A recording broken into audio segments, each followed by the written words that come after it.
Да, се враќаме назад во студиото.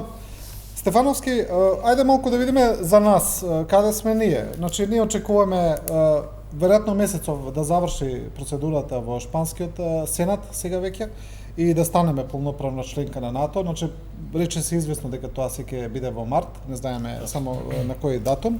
Сега, многу скептици и критичари на НАТО цело време повторуваа па што ќе се смени, како тоа ние ќе бидеме побезбедни. Па еве ова е да речеме првиот предизвик кој можеби ќе се случи, таа евентуално мигрантско-беларска криза.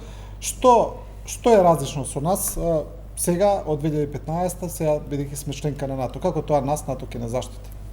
Така. Најверојатно она што можевме да го слушнеме низ медиумите дека околу 20 март, 25 март шпанскиот парламент би ја завршил, односно сенатот сега, нели? Би ја завршил својата работа и ние стануваме дефинитивно членка на НАТО. Да, на скептиците и секогаш легитимно да има скептици, но они фрлаат дезинформации и лажни вести дека НАТО е веќе застарена машина, дека НАТО не е гарантор на мир. Вие видовте дека е клинички мртов, тоа го кажа Макрон, ама јас мислам дека од друг аспект. Да. Но еве гледаме дека НАТО го наживеа и Варшавскиот пакт и се го преживува се уште геополитичкиот земјотрес кој ги редефинира се новите сили. НАТО пред 2 дена на Грција и додели војно-техничка помош во бродови, во хеликоптери да се справи со мигрантите. Ниедна земја членка на НАТО не е доволно силна сама да се одбрани кон новите хибридни асиметрични закани. Токму заради овие закани кои никогаш нема да престанат, односно може да се комплицираат и да зажестат, е одговорот на тие кои имаат скепса дали ние треба да бидеме во НАТО. Значи, стратегијата на НАТО дефинира појави, односно закани, како хибридни закани, сајбер закани, мигрантски текови, асиметрични закони, односно мешавина од сите овие горе наведени, дека ниедна земја не е способна сама да се одбрани. Дури и Трамп во својот наратив и во својот говор прво го потцени НАТО, па потоа каже дека НАТО и како е потребен за да се одржи таа глобална безбедност. Каде сме ние? Ние ги исполнивме условите за членство во НАТО. Нашите безбедносни сили од материјално-технички и човечки аспект се многу на повисоко ниво, например од она мигрантска криза што имавме 2015-2016 година. Самиот систем на НАТО, без членот 5, членот 5 се активира тогаш кога треба состојбата многу да ескалира, размената на информациите, НАТО штабовите, нашата војна дипломатија, комуникациите со партнерските служби и како може да придонесат во одбрана на вакви сериозни закани како што се мигрантските текови. Дали во овој случај, еве ние сме значи де факто членка, ќе бидеме и де јуре, дали во овој случај мислите вие што би се случило доколку ние еве се случи некоја посериозна криза во однос на мигрантите, беглаците, доколку ние побараме некаква помош од НАТО, ќе ја добиеме ли? Апсолутно да.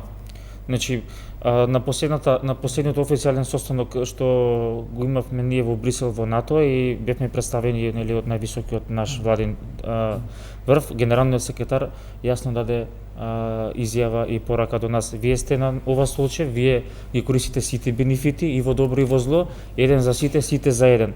Ова е само формална работа, вие сте веќе членка на НАТО и ги користите сите наши ресурси.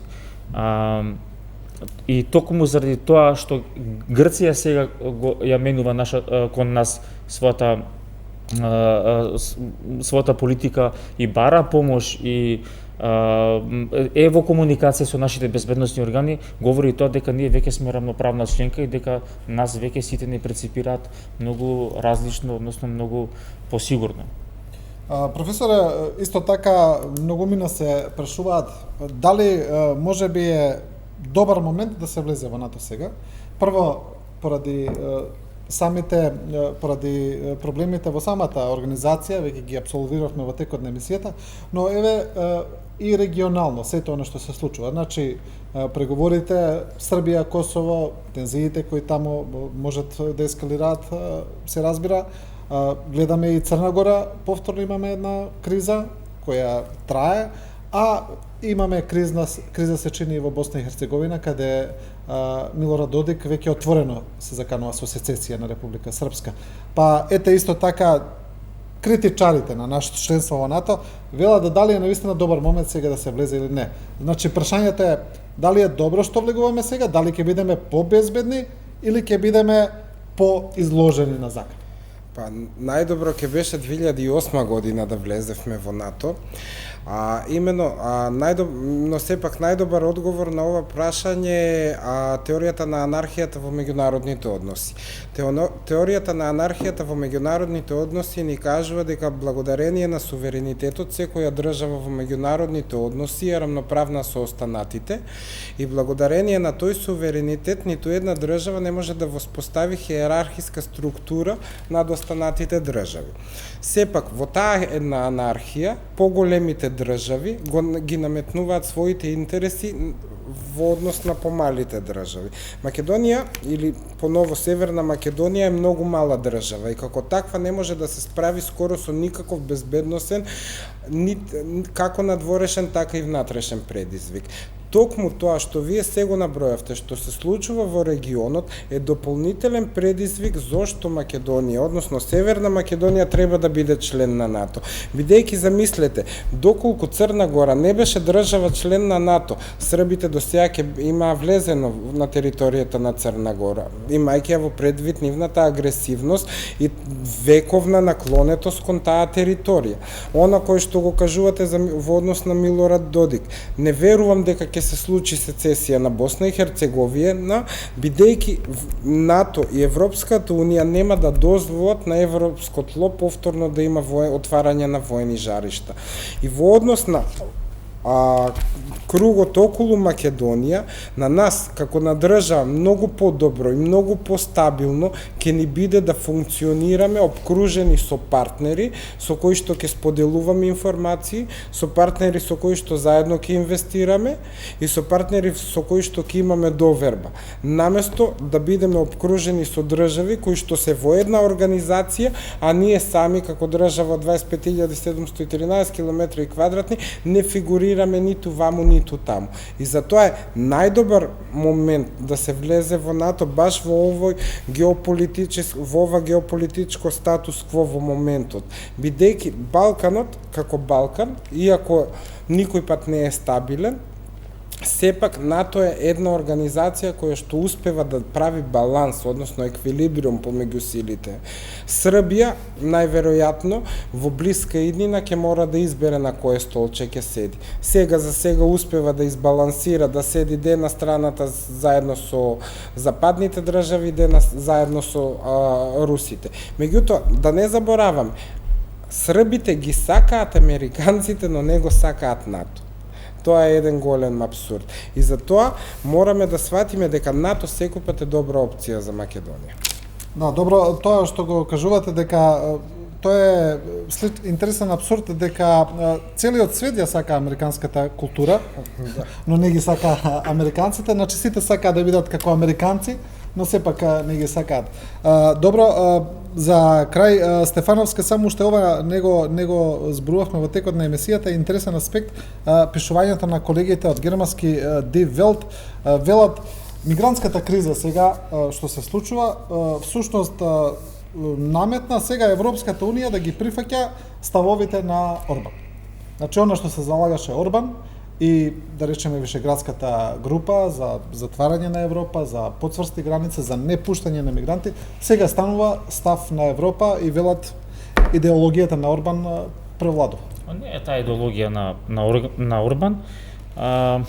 Видете, отсуството на заедничка и единствена европска политика на овој регион имплицираше и генерира политичка нестабилност и во Црна Гора, како што спомнавте, и во Босна и во Косово. Значи, Европа мора да свати дека мора да примени американската доктрина на решавање на отворените политички проблеми во овој дел на Европа. Застарене... За тоа веројатно дека треба да биде повеќе централизирана во секој поглед. И централизирана и пофлексибилна. А вие ако отворена. Да, и поотворена и пофлексибилна, значи таа е тезата и вие еве да се случи да нема Македонија да добие датум во март и во април и во мај. Која е таа порака? Дека ние сме направиле жртва за да речеме еден спор, ќе мотивира Србија и Косово да решат друг спор. Или треба Босна да го реши својот спор. Ова е во контекстот на вашето прашање во делот на кризите, односно на мигрантската криза.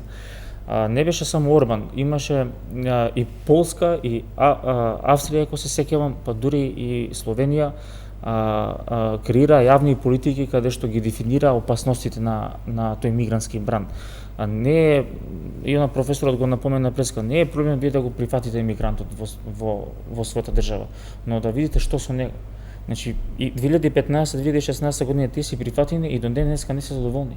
Цело време бараат некои права. Второ, криминалитетот во сите држави каде што се прифатени мигрантите се пораснати за најмалце 400% по официјалните извори. Она што е таа застарена теза дали нас НАТО ни треба или не во вакви геополитички закани, ние не го фаќаме последниот воз, ние го фаќаме последниот вагон од последниот воз. Бидејќи заканите не се традиционални, не доаѓаат вооружени закани, не доаѓаат ракети, доаѓаат закани како сајбер закани, значи доаѓаат хибридни закани, доаѓаат масовни терористички појави. Вие ги заменивте последните терористички напади во Франција се направени со мачети, со ножеви. Службата за безбедност се спрема за одговор на и детектирање на автомобил бомби. Значи ова е состојба што еволуира цело време. Затоа не би го Орбан веројатно си имал своја политика и се одржава иако нели и во Будимпешта на локалните избори.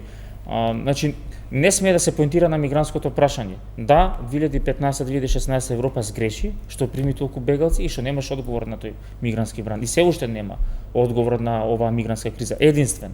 Оној момент кога каже стоп, во Европа не смее да има мигранти и Грција ќе биде прв и последен беден, тогаш таа опасност ќе биде на некој начин и остранета од можноста да не загрози нас.